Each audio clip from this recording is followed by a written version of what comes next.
Now I just want to talk about something that I encounter from time to time, which I'm calling old pond syndrome. Now, old tank syndrome is something else that you could check out on this channel, because I come across that a lot more often. But exactly the same thing occurs in ponds, and over a period of time, particularly in ponds that are not well managed, is all this sediment and crap builds up in the bottom of the pond, and sometimes even in the filter.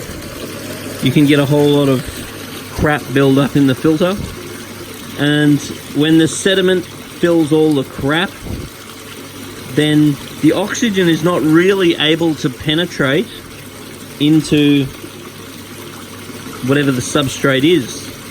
So on the top of the substrate, you'll form your nitrifying bacteria, which uses oxygen to break ammonia into nitrite, then nitrite into nitrate.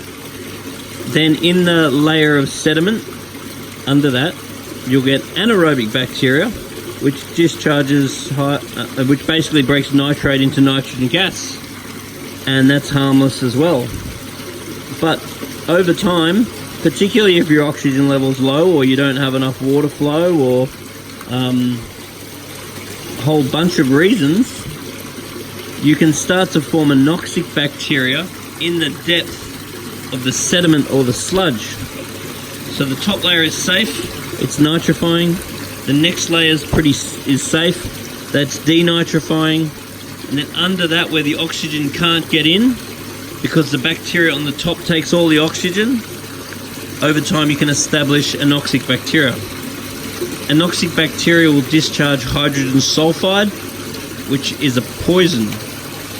Now, this hydrogen sulfide can slowly leach into the pond, which is not ideal.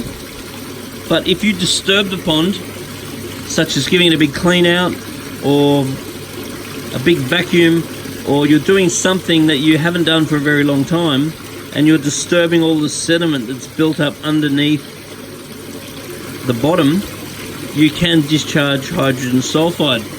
And if your pond is inadequately aerated, or due to various reasons, it is possible to either lose your fish, or for your fish to be majorly stressed and over a period of time potentially lose your fish. Now, if you want to avoid this problem, and it's a problem that I come across every now and then in ponds, because it's not an enclosed environment like an aquarium, it's not really that common. But the things you can do, number one, is that this product here, you've got aquarium detox or pond detox, the same thing. And what that'll do is introduce bacteria from mud, which is incompatible with the anoxic zones. So if I just read this label, it says, over time your pond, your aquarium or pond, can build up toxins which can kill your fish if disturbed, such as hydrogen sulfide, but there's other chemicals as well. Now you can detox your aquarium or pond. So what this is like, an assimilating algae bacteria. It'll go in, it'll compete with your algae. It will just help to biologically improve the system.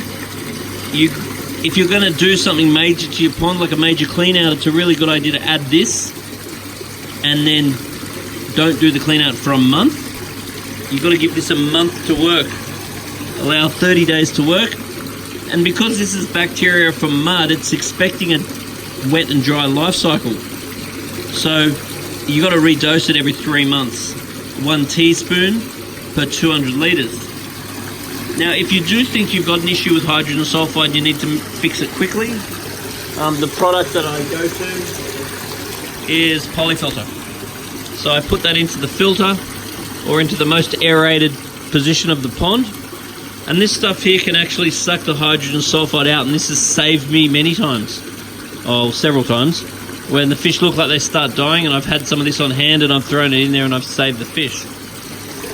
If you are doing any major to your pond, the other thing that's really good to do is get a bunch of water out before you start disturbing the sediment in the pond, because then if something goes wrong, at least you can throw the fish out and you got somewhere to put them. Because because getting them out of that water as fast as possible is really the most crucial thing to ensuring that they survive. Anyway, if you've had any issues with your pond where you think that it's been fine for a period of time, then you've done a major clean, or you've disturbed the sediment, disturbed the filter, and then you've lost your fish, this may very well be the reason. Anyway, if you've got any questions on this subject, then put a little note at the bottom of this video.